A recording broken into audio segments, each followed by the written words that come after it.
नमस्कार. तुम्ही आज ओळखपाचे हा कितें कितें शोभान ताटान दाखयला ते. आज मातशी दाड खूबच जाली म्हाजी. कितें हे उलयता ते सुद्दां व्हडले कळ्ळें न्ही. कितें आं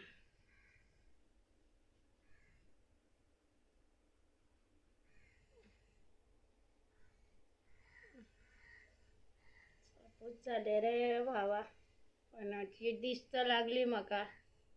दृश्ट लागून म्हागे जालें म्हणटा सारकेंच. चलो जेवंक या. कोणाक भूक लागली. आज खूब केलें. बटाट्याची कापां केली. शिताचेर रोस केलो. टमाटर हे बी घालून मिरसांग बी नारळाचो वांटण बी घालून. आनी हे केलां मिक्स भाजी. शिमला मिर्च, ती डबू मिरची, सादी मिरची. मागीर पळय हे तुमी म्हाजे कडेन चड उलोवपाक जायना म्हाका. सॉरी आज तुमकां. खूब उलयलें म्हणटा. सामको पोलो सुजून दाड सुजून आसा.